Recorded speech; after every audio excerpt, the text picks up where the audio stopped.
This audio presentation of Success is Normal by Marie S. Watts is brought to you by AudioEnlightenment.com. Copyright 2015, all rights reserved. Explanation to the reader. To those of you who are not familiar with my former publications, a few words of explanation are due. The contents of this book will not act as a mental tranquilizer. On the contrary, you may be stirred to the very depth of your being. Certain it is that you will be aroused and alerted to existence as it is. Within these pages you will find many statements that may challenge your credulity. At first glances these statements may seem illogical or unreasonable. However, a thoughtful study of this book will reveal that every fact stated herein is perfectly logical and absolutely true. Furthermore, you will discover why these statements are true, and that your comprehension of these truths will be manifested as your completely successful experience in daily living. To those of you who are familiar with the ultimate, it may just at first appear that I have departed from the absolute. Some of the terminology herein does seem to be dualistic, but please bear with me and you will find that I am merely using words and terms that seem necessary to explain a subject that is difficult to present in words. The purpose of this book is to enable the reader to discover with his own consciousness the principle of complete success. I have written this book in whatever terms were necessary to the fulfillment of this purpose. This book is dedicated to you, the reader. Success is normal. Success is normal. Failure is abnormal. There are numerous books available telling the reader how to be a success, but this is not one of them. The purpose of this book is to enable you to discover how to be successful. There is a vast difference between being successful and being a success. There is also a tremendous difference between failure and being a failure. If you wish to be successful, it is necessary to understand the difference between being successful and being a success. It is also necessary for you to understand the difference between failure and being a failure. The contents of this book will explain this difference, and your understanding of this explanation will enable you to discover how to be successful. Before we proceed, let one fact be very clear. The contents of this book are not a method or formula for success. Rather, within these pages you will discover the principle of success which is already present in and as your own consciousness. The assumptive human mind has devised many gimmicks for success, but not one of these methods has ever enabled anyone to be completely successful in every aspect of his experience. It is impossible for anyone to be completely successful until he knows what constitutes success. Success means more than an accumulation of vast sums of money. It means more than the attainment of a position of power. It means more than prestige or popularity. Success means living successfully in every area of your experience. It means being equally successful in your business, your home, your friendship, and your social life. But this is not all. It also means being successful in mind and in body. Lack of peace and joy is equally failure. Does this summary of success seem illogical to you? Well, let us examine this subject more thoroughly and see whether or not it is logical. It is a well-known fact that John D. Rockefeller was a tremendous financial success, yet he was a dismal failure where his health was concerned. It has been said that he had a standing offer of a fortune waiting for anyone who could cure his digestive trouble. Certain it is that he could not have been a completely joyous, free individual, thus he could not be considered a complete success. All of us are acquainted with those who are exceedingly successful in one aspect of their experience, but are failures in other aspects of their daily lives. For instance, one may apparently have excellent health, but be sadly deficient in wealth. He may be healthy and wealthy, but still be burdened by a sense of failure where his family is concerned. Perhaps he feels a lack of appreciation or of love, or it may be that he is socially inadequate.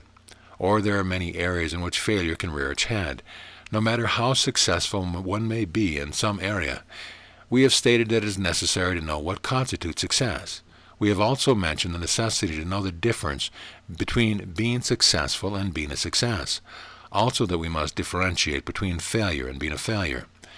When we know what constitutes success, we will understand this difference. This understanding may very well mean the difference between an apparent success and an apparent failure in and as your entire life and experience. So let us proceed to discover just what it is that constitutes success. Success is something so much greater than has generally been realized. Success is an established fact. Actually, success is a universal fact. No one can doubt that this universe is a successful universe. It has always successfully conducted itself and its affairs. The latest theory about the universe is that it always existed, and that it never began and will never end. This is quite a complete success, isn't it? Indeed so. This universe is completely successful, and in order to be completely successful, it has to be successful in every area of its existence. It is. If it were not, where would we be? If this universe had not been successful, it would have been obliterated by its own accumulated failure eons ago. So let us start from the true premise, namely, success is a universal fact, equally present everywhere and eternally. Now you may be asking some questions. For instance, what is success of the universe to do with the success of my business, my home, my happiness? What is this to do with my individual success in finding the right employment, meeting the right people, etc.? Or you may wonder what universal success has to do with your successfully bodily activity. It has everything to do with every aspect of your existence. It is the basic premise from which all success must be realized. If success is not recognized to be universal existent, there can be no such thing as complete success. If there could be areas of failure in universal success, you would perhaps be successful in one area of your experience, but a total failure in other areas. A universal fact or principle is present everywhere and eternally. Furthermore, it is present without interruption. The universal principle, success, would not be complete if it were missing anywhere, and if there were one split second in which it was not present. But it is present in all its completeness, infinitely and eternally. There is no incomplete universal fact or principle. For instance, in mathematics, 1 plus 1 equals 2. This is a universal fact. It is never any more or any less than just what it eternally is. The successful answer to 1 plus 1 is never more and never less than 2. Thus, there is no incomplete answer, and there is no incomplete success. Any universal fact or principle is a specific fact. If success is equally present everywhere, it must be present where you are. If this were not true, universal success would be incomplete, and this is impossible. The universal principle of success is present in and as your entire experience. Oh, I know, it may not appear to be present, or it may appear to be present only in part. In fact, there may seem to be an overwhelming evidence that you are partially or completely a failure. How often I hear someone say, "It just seems that everything I think I have grasped turns to dust in my hands." Right here is the secret of any apparent failure. Before you have finished reading this book, you will realize why the foregoing attitude accounts for every appearance of being a failure. For the present, let us continue with our exploration of the principle called success. It is normal to be successful. This is true because success is a universal principle or fact. It is abnormal to be a failure because failure is not a universal fact. That which is not a universal fact cannot be a specific fact. That which is not a universal principle cannot be a specific principle. This means that the universal principle success is present and in full and free operation in and as your affairs right now. You couldn't very well conduct your affairs if you were bodiless, so this universal principle success must be present in and as your bodily affairs also. The body cannot be left out of your consideration of the subject. A successful body is absolutely necessary if you are going to consciously experience being completely successful. In fact, it will be most helpful for us to consider the successful body as a criterion for the fact that success is normal. In this way, you will also perceive how it is and why it is that failure is abnormal. The body is a beautiful example of the universal principle of success. A normal body is one in which every activity, every function is a success. It is as natural for the activity of every body to be successful as it is for the bodies of the stars and the planets to function successfully, or the body of the Earth planet to successfully perform its activities. But this is not all. The successful activity of the body is the very same principle in action which functions as the successful activity of the planetary systems of our Earth planet and of the body of you or of me. We have stated that it is normal to be successful and that failure is not normal. Let us now perceive why it is normal to be successful. Success is an integral aspect of your consciousness. In a manner of speaking, it could be said to be built into your existence. Do you doubt this? Well, suppose you decide to walk across a room, to raise your arm, or to blink your eye. Doesn't it seem perfectly normal for you to be able to do these things? Does it occur to you that you might fail in the attempt to walk, to talk, or to function in any way other than as normal? Indeed, no. If you were not able to perform any normal activity, you would have to say that this situation was abnormal. On the contrary, to be able to act normally means that success is normal. Right here is an example of the fact that it is normal to be successful, and that it is not normal to fail. Here is also an example of the fact that success is like a built-in aspect of your existence. Noteworthy is the fact that before you even decide to take a step, raise an arm, or blink an eye, you know that you can succeed in this activity. You do not even stop to consider whether or not you might succeed or fail in this endeavor. Inherent within and as your consciousness is the knowledge that you can succeed in any normal bodily activity. Normally, you do not have to stop and think in order to be able to walk or talk or to perform any other function. You are simply conscious of the fact that you are capable of this activity, and you simply act upon this awareness. Consciousness does not think. Consciousness is aware or conscious. Now you may very well be saying something like the following: yes, I know, but normal bodily activity has nothing to do with my business, my home, or my social activity. Let us consider this assertion for a moment. Before you take one single step, you have to decide to take that step. A decision takes place within, and as your consciousness, before you raise your arm, blink your eyes, or take a step. This decision is mental. It is an activity of your intelligence or your mind in action. But it is well to note that the very same mind that decides to act now, that it can succeed in acting.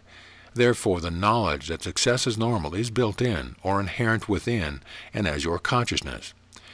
If you are not intelligent enough to raise your arm, the arm could not raise by itself. If you are unconscious, you could not take a step.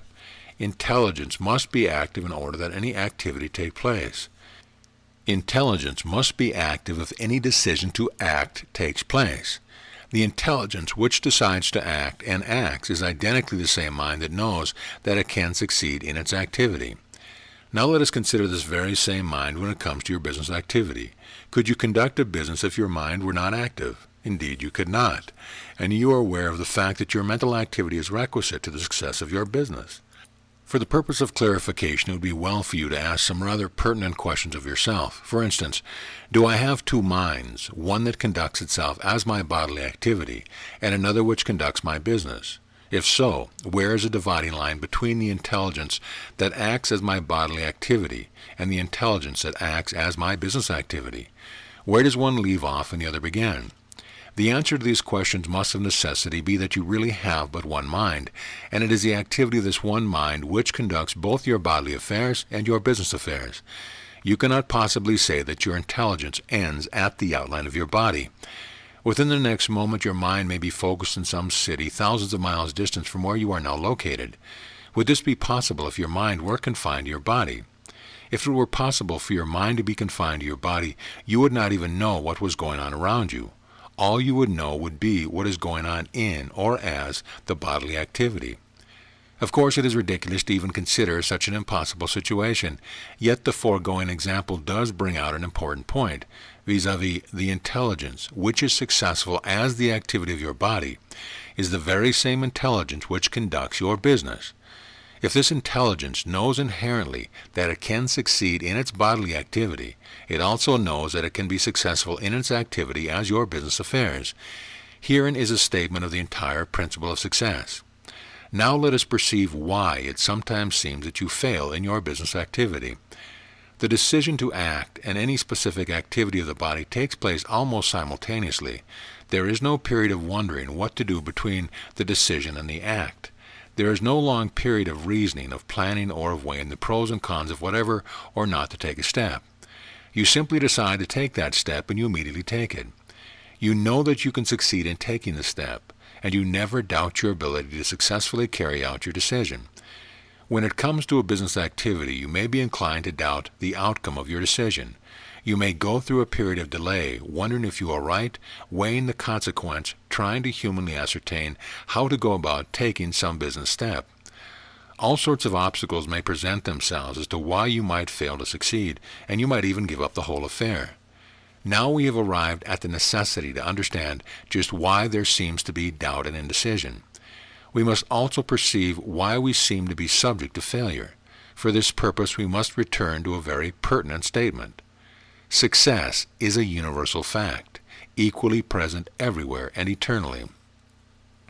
This universe is an intelligent universe, and it acts intelligently.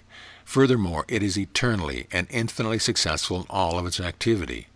Intelligent activity is always successful because it is universal mind in action, and this infinite intelligence is incapable of making mistakes. Neither can it fail or know anything of failure. You may call this universal intelligence what you will, but I call it God. All that has been presented in this booklet so far has been but the presentation for the absolute truth, which is to follow. From this point you will find no more statements that sound dualistic. The basic and only premise of this approach is the fact that God is all. All is God. So let us proceed from this premise. God being all is the only mind or intelligence. An unconscious mind is an impossibility, so the only mind in existence is conscious mind. But conscious mind cannot be separated from life, because life is essential if you are conscious. So God, the universe, is conscious living mind or intelligence. You are conscious, you are alive, and you are intelligent. Thus the universal, conscious living intelligence, which is always successful, is your very existence. We have said that your intelligence is not confined to your body. We have perceived that it is not circumscribed within any little area where your attention seems to be centered. Now it would be well for you to ask, just where does my intelligence end? Where is a line of demarcation which separates my conscious mind from the universal conscious mind? If you gaze into the heavens, you will not be able to define a point at which your consciousness ends. Indeed, there is no circumference surrounding your conscious intelligence. There is no line of demarcation that separates your conscious mind, which is God. Who or what is it that seems to encircle your boundless, conscious, living intelligence? What is it that appears to bind you to earth? What is it that presents a false picture or limited intelligence, limited life, and limited success? The spacemen are discovering that hitherto apparent boundaries do not actually exist. You may this instant make this same discovery. The universal freedom they are discovering by experiment you may discover through self-revelation. But this is not all. Your discovery will be boundless, unlimited by the fallacies called time and space. Yours will be no partial discovery, rather it will be complete in every aspect. There is nothing in existence that can bind you, limit you, or in any way interfere with your intelligence. Also, there is nothing that can in any way interfere with the successful activity of the conscious intelligence you are. That which would seem to limit and bind you is the assumptive mind of man with breath in his nostrils. But this is only an illusion. It is not your illusion. In fact, it is not really anyone's illusion. Don't claim it, don't honor it, don't let your infinite conscious intelligence even seem to be bound by it. You cannot be misled by something that you know does not exist. It is not enough to say that it has no power. It is requisite to know that it has no existence, and to know why it has no existence. It cannot exist because God, your conscious intelligence, is the only conscious mind in existence. It is the assumptive, illusory mind of man that seems to be a failure. It cannot act successfully and intelligently because it is not intelligence. Thus even its apparent temporary success can be only an appearance of partial success. Being limited by its very illusory nature, it must of necessity be limited in its illusion of success. It is the assumptive, illusory mind of man that would claim to be self-important. It tries to make weighty decisions. It plans, it attempts to carry out its plans. It weighs the pros and cons of a decision. It fluctuates and it delays. It is timid and afraid. It is subject to all kinds of fallacies. Because of itself, it is completely false. It is the same fallacious mind that wants to be a success, but inevitably it must be this very same mind that is a failure. It has to be a failure, you see, because it is not intelligent. It is not intelligence. But don't you be deceived. This is not your conscious mind. If it were, you would not be reading these words. In fact, you would not have been interested in this booklet at all. Oh, I know it has seemed that you had a mind of your own, separate and apart from the one universal intelligence. But now you know that your conscious mind is limitless. This very knowledge should mean your freedom from all pseudo-limitations of a limited, so-called human mind. This illusory mind is incapable of receiving the boundless intelligence which is your conscious mind. Being illusory by its very nature, it can only remain within the bonds of its own illusions. So you'll not make the mistake of trying to realize your universal intelligence with an illusory human mind.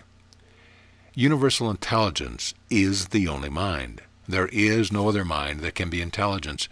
And universal intelligence is your only intelligence, because there is no other mind for you to have or to be.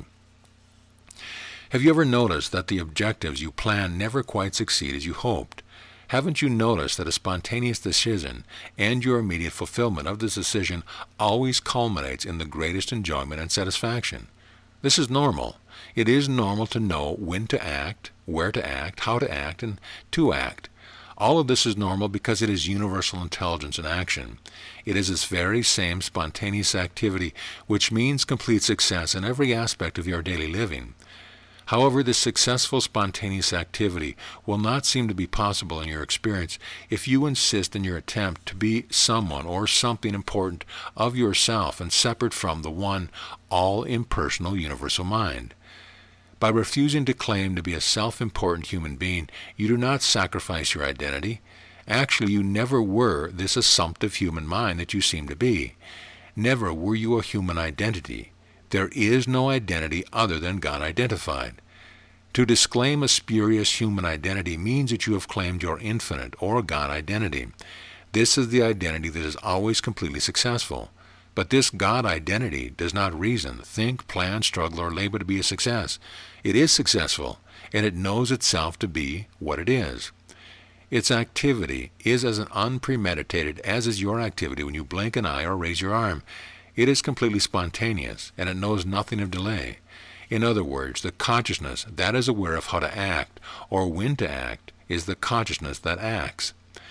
And there is no so-called time interim between the awareness of how or when to act and the conscious activity itself. It is as natural as walking, talking, or any other normal activity. It is also just as natural to be successful in your business activity as it is natural for you to be successful in walking, talking, or raising your arm. Now you may be wondering whether or not it is possible for you to conduct your business without human thinking, reasoning, planning, etc. Please be assured that it is possible, but it is necessary for you to know who and what you are, and to know why the successful activity takes place without any so-called human reasoning or planning. This knowledge cannot be taught to you, but your awareness of these facts is evidenced as the little assumptive human mind is obliterated. The obliteration of the little assumed personal I is a prerequisite to all self-discovery. Let us then perceive some of the ways in which this assumptive I may be dispelled. I cannot give a method or formula that will enable you to obliterate the illusory little I, but I can tell you of certain procedures which have been helpful to many students of the ultimate. It will not be helpful, though, if you make the mistake of attempting to use these procedures as a formula. You see, the revelations of your boundless self must take place within and as your own consciousness. But this self-revelation does take place naturally as the fallacious little I is dispelled. Perhaps one of the most helpful activities in dispelling the spurious personal I is to frequently remind yourself of who and what you are. Also to remind yourself of who and what you are not. By this procedure, I do not mean that you are to indulge in affirmations or denials. This approach is not a process of thought-taking. No amount of mental gymnastics will obliterate the fictitious little I. But it is possible for you to frequently focus your attention upon who and what you are, without thought-taking or mental gymnastics. This does not mean that you are mentally inactive. Quite the contrary, your consciousness is intensely active. But this activity is not one of taking thought or concentrating or of following some mental formula. Let us perceive some ways in assuring that your genuine self will reveal itself without resorting to any human mental activity. It is well to begin each day with contemplation. It is helpful to begin your contemplation with the realization that as an assumptive human being, you can know nothing, have nothing, do nothing, and be nothing. You will use any words that appear in and as your consciousness. Never will you use any words as a formula. Rarely will the words be exactly the same in context. I find it helpful to sit quietly a few moments and consider the boundless, unlabored activity of the universe. Then I may consider the effortless activity of the flowers in bloom, or the silent, unlabored activity of the tree as it bears its blossoms and its fruits. Then I may find myself saying something like this: Isn't it glorious to know that infinite, conscious, living intelligence conducts its activity with such impersonal peace and effortless power? I am so happy to know that my activity is the same infinite all, acting as its own presence and power. Now I find that the little fallacious I is less in evidence. Thus I can say, of myself I can do nothing. Of myself I can have nothing. Of myself I can know nothing. Of myself I can be nothing. Isn't it glorious that of myself I am nothing? A few moments of this silent contemplation will mean complete release from any false sense of personal responsibility or personal existence. In other words, the I that seems to want to be a success is obliterated. Once the assumptive little I is dispelled, my God identity joyously exclaims, I am that I am. Because I am the very presence of the universal power and the power of the universal presence, I act as the I that I am. I am conscious mind, forever aware of being intelligently active. I am intelligent consciousness, constantly aware that I am all knowledge, all that is known, and the only mind that knows. I am omni-action. I am omni-active principle and ceaseless, uninterrupted, unlabored action. Being all, I know only that I am being is omni-action. I know only the conscious intelligence I am in action. Being boundless, fetterless omni-action, I know only the now and the here of the omni-active mind that I am. Needless to say, no assumptive little personal I could make such statements. But these statements can be made when the fallacious little I is dispelled. You see, only the mind that is God can know the things of God. It takes the intelligence which is God to know the truth of the foregoing statements. Thus it would be futile to claim these truth if a personal I were trying to assume to be something of itself. But right contemplation obliterates this fallacious personal sense, and then it is the mind that is God knowing what it is, and signifying what it knows itself to be. It is the spurious little personal I that wants to do something of itself and to be something of itself. It is the same illusory I that wants to be a success. It deludes itself into thinking it can be either a success or a failure. It plans and then doubts its ability to succeed in the culmination of these plans. It imagines that it must meet the right people or think the right thoughts. It imagines that there are other minds that can interfere with or obstruct its success. It deludes itself into the illusion there must be an interim of time between knowing what to do and the actual activity itself. It imagines there must be a time element between the awareness of the activity and the complete success of the activity. It seems to interfere with the effortless success of the genuine and only I. It is somewhat like the interference which jams a radio program if a nation with a powerful station wishes it to be jammed. But all of this is illusion. The little I must inevitably delude itself, for it is, by its very nature, an illusion. But this assumptive impostor cannot interfere with you. It cannot delude you. Once it is perceived to be non-existent, you can live and move and have your entire being completely free from all its pretension of being a presence or power. You are the I that I am. Thus you are not deluded. Your days may be so busy that you seem to forget for a short time that you are the I that I am. You may even find that you are trying to think something, know something, plan something, or do something of yourself. You may even be tempted to imagine that you are something of yourself separate and apart from God. However, no matter how busy you are, it is impossible for you to retreat from those about you for short periods during the most busy day. It is well to have some period of seclusion during each day in order to remind yourself of what you are and what you are not. Of course, you do reach the point where you walk in and as the infinite impersonal I am identity constantly. In this glorious experience, you need no reminders. You constantly know what you are, and this means that you know what everyone is. However, until this uninterrupted, conscious living mind is an ever-present experience, it is helpful to retire to some quiet place and frequently remind yourself of the glorious truth you already know. We have said that success is an omnipresent aspect of the universe. We have also stated that it is a universal principle, equally present everywhere and eternally. That is why success must be complete. Any seemingly partial success would make it appear the universal success could be absent in some instance, could fluctuate, or could come and go.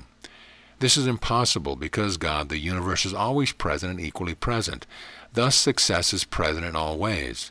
It also means that success is not interrupted by interim of failure.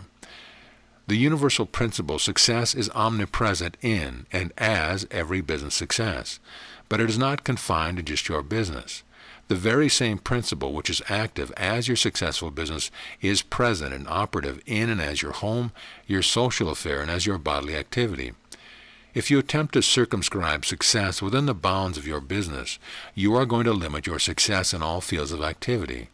In fact, any such practice would ultimately limit the success of your business, so it is well to consider the infinite principle success in its entirety. In this way, your entire life and experience will be equally successful. Of course, it is requisite to realize that your business is successful, but never imagine that your successful business is separated in the least from your social activities or your bodily activities. If it seems that you are not being successful in your business or your profession or your employment, it is necessary to be specific in your realization that you are the universal principle, success, in action, as your business, your profession, and your employment. But you do not attempt to block off your business or professional success from the entirety of your successful existence. The universal principle is inseparable. It cannot be divided into blocks or areas of success. It simply will not be apparent completely unless you are aware that this principle is complete, omnipresent, and equally present and active everywhere and eternally. In like manner, if you seem to be unsuccessful in your home, it is necessary to specifically recognize the fact that success is omnipresent. Thus it has to be present and evident in and as your home. But of course you will not attempt to limit this principle to your home. What we are pointing up here is the fact that the indivisible nature of the principle success must be realized if you are to be conscious of being completely successful. But this does not mean that you should not be alert and recognize success to be present in any specific activity that might temporarily seem to be unsuccessful.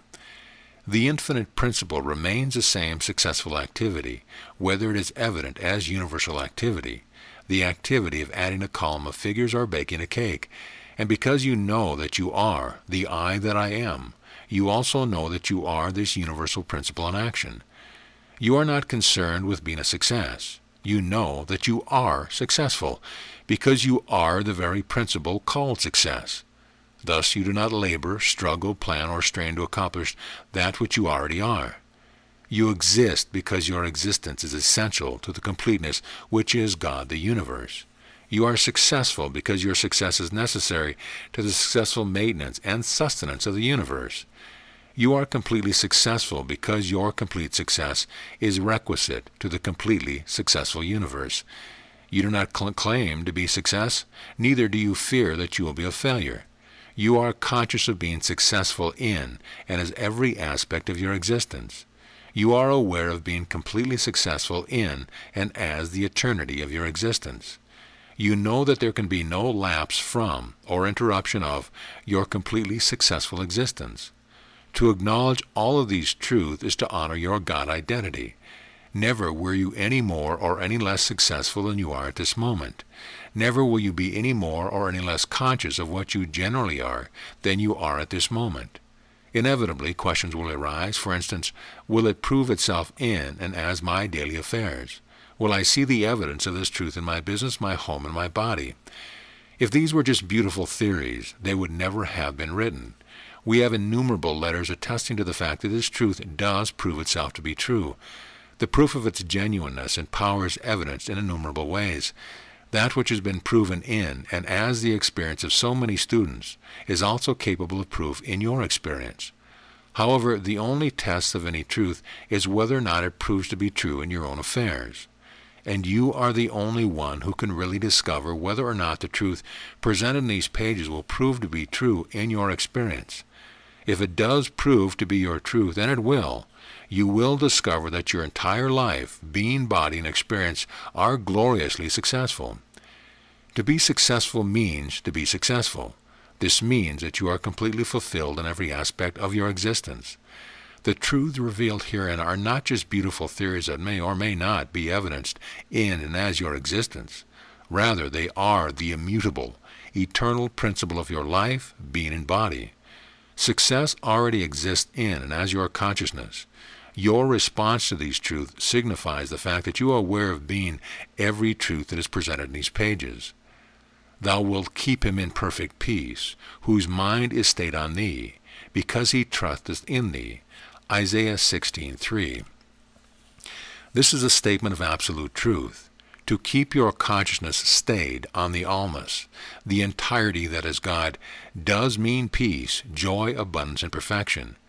The entirety which is God is your very existence. It is the very presence of the universal principle success. Your consciousness is the presence of this principle, and the presence of this glorious principle is your consciousness.